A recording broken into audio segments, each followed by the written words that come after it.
अस्सलाम वालेकुम। ये है हमारा शीट मेटल का ट्यूटोरियल। कल हमने वेल्डमेंट्स देखे थे। वेल्डमेंट्स का मतलब ये था कि सेमी स्ट्रक्चरल मेंबर्स हैं, सी चैनल वगैरह, वो हम एक लाइन से के ऊपर लगा सकते हैं। और आज है शीट मेटल। ये दोनों हमारी आसानी करते हैं कि हम कंटिन्यूसली मॉडलिंग ना करते रहें, बल्कि कुछ बिल्ट इन ऑटोमेशन के ऑप्शन जो मौजूद हैं हम उनसे काम कर लें। तो let's quickly see what we learn yesterday. अगर एक 50 इंच में चल रहा हूँ, अगर आप में जो आप 50 एंटर करेंगे तो एंटर होगा। 50 पे आप जाके वेल्डमेंट्स में एग्जिट करेंगे स्केच, और वेल्डमेंट्स में आप स्ट्रक्चरल मेंबर लगा रहे हैं ISO का या ANSI का, जो भी। तो वो जो चीज़ स्टील मिल से हमें मिल जाती है, रेडीली अवेलेबल है। फॉर एग्ज़ाम्पल ट्यूब या स्क्वायर ट्यूब है, और उसका साइज़ अब आप बताएंगे 3x3 की ट्यूब है, तो यहाँ पर वो लग गई। राइट, ये हमारे लिए आसानी हुई, और एक स्टैंडर्डाइज साइज़ और थिकनेस से कंट्रोल हो रही है। अगर हम बड़ी ट्यूब भी करते हैं तो स्टैंडर्ड के मुताबिक आएगी। ISO के स्टैंडर्ड भी हैं जो मार्केट में अवेलेबल होते हैं। आप सप्लायर्स को कांटेक्ट कर सकते हैं, स्टील मिल्स को, चाइना को, तो वहाँ से हम ये चीज़ें मंगवा सकते हैं फैब्रिकेशन के। अब ये एक सी चैनल है। पाइप भी अवेलेबल होते हैं। पाइप्स के स्टैंडर्डाइज सेट्स यहाँ रखे हुए हैं। इसके अलावा भी आप डाल सकते हैं, वो मैं किसी और वीडियो में बताऊँगा कि और कोई और स्टैंडर्ड अपनी मर्ज़ी का किस तरीके से बनाना है। इट्स वेरी सिंपल कि आपने एक स्केच बनाना होता है और वो जाके इसी लाइब्रेरी में सेव करवाना होता है जहाँ पे ये रखा हुआ है। खैर, तो ये था हमारा वेल्डमेंट।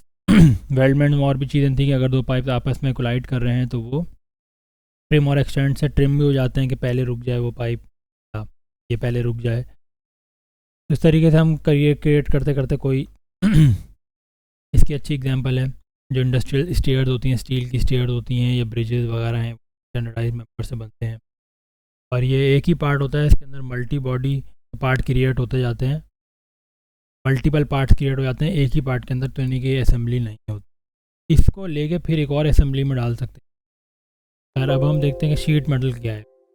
अब क्योंकि शीट शीट जब एक लोहे की या एक स्टील की शीट जब बेंड होती है तो वो इस तरीके से बेंड नहीं हो सकती कि एग्जैक्ट शार्प एज ले लेके वो बेंड होती रहे। ठीक है, अब हम देखते हैं कि होता क्या है रियलिटी। जब भी शीट बेंड होती है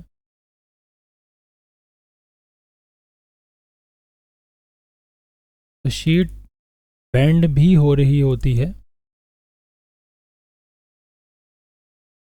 अगर मैं इस तरीके से कोई लोहा लेता, स्टील की प्लेट लेता इतनी लंबी, फिर मैं उसको यहाँ से बेंड करता इस तरीके से, फिर दोबारा से बेंड करता इस तरीके से, तो क्या उसमें शार्प कॉर्नर बन जाते? नहीं, ऐसा नहीं है।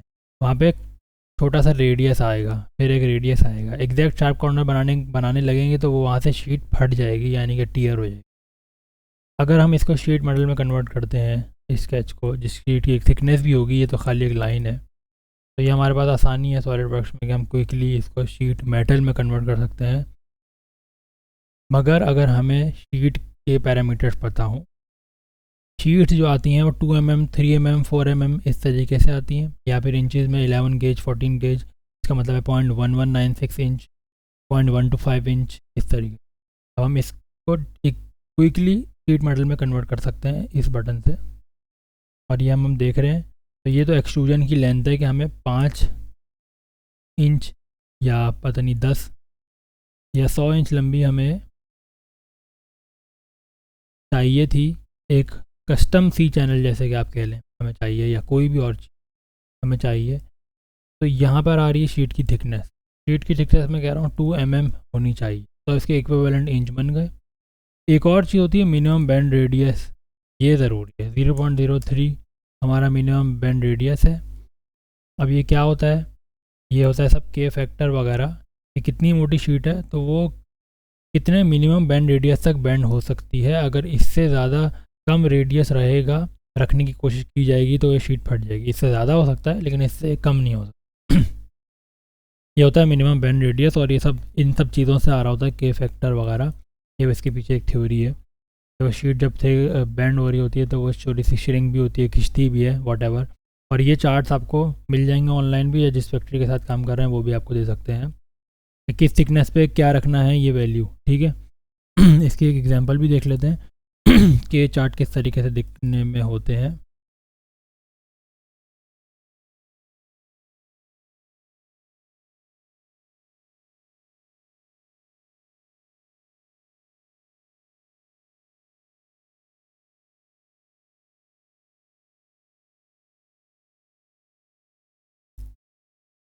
इसको हम कह सकते हैं बैंड रिडक्शन चार्ट।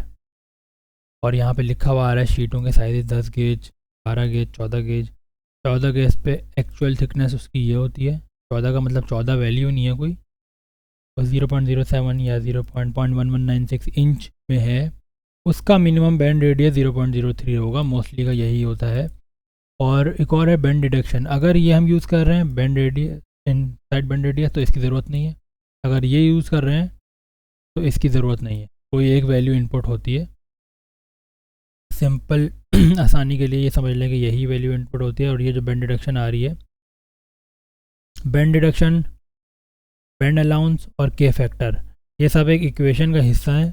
यहाँ पर ये सब आपस में लिंक्ड हैं, तो आपके पास जो भी अवेलेबल वैल्यू होती है आप वो डाल देते हैं। के फैक्टर ज़्यादातर हम 0.5 सिंपलिसिटी के लिए यही लेके चलते हैं। अब मिनिमम बैंड रेडियस हमने बता दी, ओके कर दिया। तो हमारे सामने एक शीट तैयार हो गई सिर्फ एक स्केच से। सिर्फ एक स्केच था जिसके अंदर एक ये लाइन भी 0.03 का इंच का बैंड रेडियस भी आया, मिनिमम बैंड रेडियस। और ये हमारे सामने सीधी सीधी शीट तैयार हो गई। अब इसका फ़ायदा क्या है, हम इसको फ्लैटन भी कर सकते हैं। फ्लैट हो गई है, इतनी बड़ी चीज़ आपने काटनी है बड़े हिस्से में से और उसके बाद उसको फ्लैट कर दे देना। ये बैंड लाइंस कहलाती हैं। ऑपरेटर इसको प्रेस ब्रेक के नाम से एक मशीन है, उसमें डालेगा, इस जगह पे प्रेस करेगा एक पंच और ये बैंड हो जाएगी। और अंदर डालेगा, इस जगह से भी प्रेस करेगा तो ये भी बैंड हो जाएगी और ये ऐसी शक्ल बन के निकलेगी। अब हम और चीज़ें ट्राई करते हैं कि अगर हम यूँ करके कोई चीज़ होती है हमारे पास, या आपका जो घर में कोई भी स्टील की, गैल्वेनाइज्ड स्टील की चीज़ें, जैसे कि हमारा सबसे कॉमन एग्जांपल है आपका ये जो ट्रंक होता है जिसमें फकस कहते हैं, जिसको स्वेटर वगैरह रखे हुए होते हैं, वो चीज़ हो गई। लोहे की किसी के यहाँ पानी के टैंक्स भी होते हैं घरों में, वो चीज़ भी हो गई। या फिर इससे और चीज़ें भी हो जाती हैं, कॉपर की बस बार्स वगैरह जो इलेक्ट्रिकल इंक्लोजर्स के अंदर चल रही होती हैं, वो चीज़ें हो। अब ये एक चीज़ थी मेरे पास, ये एक स्केच पड़ा हुआ था। स्केच को मैंने बोला मुझे बनाना है 5 इंच चौड़ा। ओवर राइट कर दिया मैंने, वरना वो इसी के पैरामीटर उठाता रहता। और होता यही है अमूमन कि हम जिस शीट पे चल रहे हैं उसी शीट पे चलते हैं, लेकिन अभी मैं अलग ओवर राइट कर रहा हूँ इसके पैरामीटर्स, क्योंकि ये मैं चाह रहा हूँ एक कॉपर की चीज़ हो मेरे पास। वरना अमूमन ये असेंबली में जाके हम असेंबल करते हैं, वरना एक शीट जो है वो सारी शीटों से उससे कंप्लीट एक चीज़ बनाते हैं। तो ओवर राइट कर दिया मैंने पैरामीटर, और अब मैं चाह रहा हूँ कि मैंने लेना है कॉपर। ये रहा कॉपर, 0.25 इंच थिक है वो। इसकी थिकनेस मैं कह रहा हूँ कि वो 0.25 इंच थिकनेस चाहिए। इसका बैंड रेडियस बता रहे हैं 0.25 ही है, इसका भी band radius, minimum band radius. तो 0.25 हमने मिनिमम बैंड रेडियस रख लिया, 0.25, ठीक है। और ओके कर दिया, ये हमारे पास आ गया कॉपर, ठीक है जी। तो ऐसा करते नहीं है कि आप एक ही पार्ट के अंदर दो दो चीज़ें बना रहे हैं। ये कॉपर का पार्ट आ गया, और ये भी चीज़ एक ही वक्त में फ्लैटन हो सकती है, ये अलग फ्लैटन होगी, वो अलग फ्लैटन होगी, ठीक है। तो हम ये काम हम कर सकते हैं शीट मेटल के तहत। इस वीडियो के बाद दूसरी वीडियो दिखाता हूँ, उसके बाद जो और ऑप्शन अवेलेबल हैं उसमें क्या फ़वाइद है।